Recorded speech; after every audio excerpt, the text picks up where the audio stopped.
was enlightened when I first saw this watch. I'm Slamon from the local Watch Guy channel, and this is how it went. So, it popped up on social media a couple of times before, but I never paid attention to it. I started to see it getting sold at auctions and I got curious all of a sudden.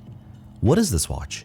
I always wanted a Rolex Submariner before, but I didn't want the standard new one as I knew it was always going to be easily available to buy at any time, be it at a retailer or the grey market. Something about the purchase journey of a neo-vintage watch just makes the experience more thrilling for me, especially since I've never done this before. Before I begin, let me tell you a quick story to why I bought this watch. I was on a vacation trip to Sri Lanka and I stayed at a beautiful resort, and honestly, Sri Lanka is one of the most beautiful places I've ever been to in my life. The people were so friendly, the culture was very interesting to see, and the food was delicious. Long story short, I met an English chap at the pool. Me being a watch guy, the first thing I noticed was the watch on his wrist, and I could spot it from a mile away.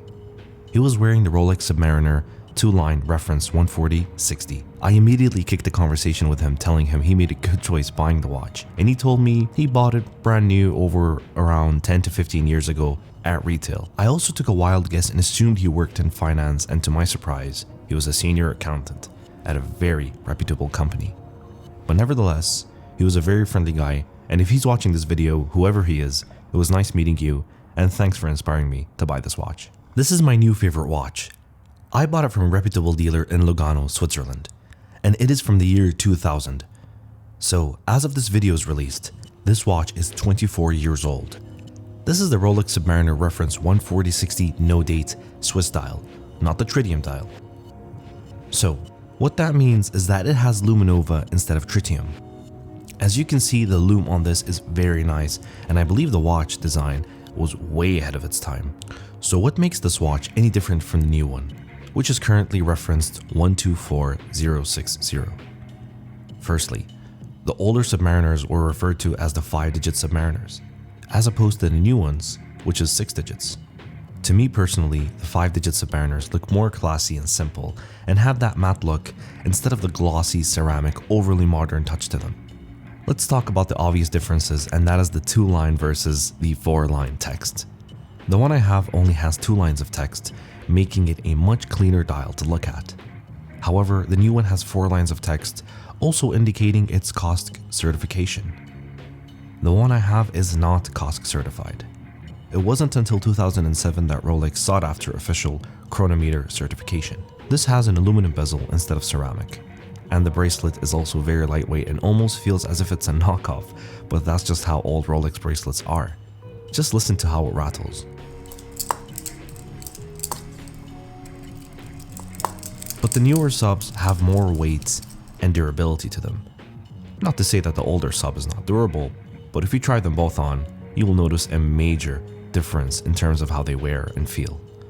However, there is one tiny drawback to this watch, and that comes down to how it fits your wrist. This watch can seem too big or too tight because of its design, but the new Oyster bracelets have that extension from the clasp, but this one obviously doesn't, but luckily for me it fits perfectly.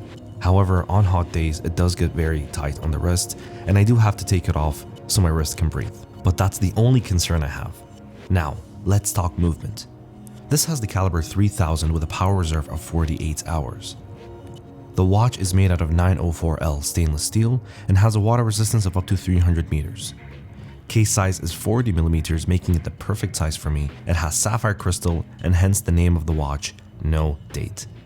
Collectors are usually attracted to the no date sub as the dial is less cluttered and cleaner, and at the end of the day, it's a personal preference. I bought this watch a year ago and it came with a full set with its box, papers and everything. Mint condition, unpolished, and spending a lot of money online to order this watch or any other expensive watch is a very risky process, but it turned out well for me. This is a watch I refuse to sell. It is the perfect daily watch, and yes, I'm aware it's not a modern Rolex, but it ticks all the boxes for me to purchase it. But do consider this, that these vintage subs can be as expensive as the new Submariners and sometimes even more pricey depending on condition and rarity. That's all for today. If you have any questions, write them down in the comments below and don't forget to subscribe. Thanks for watching. I'll see you next time.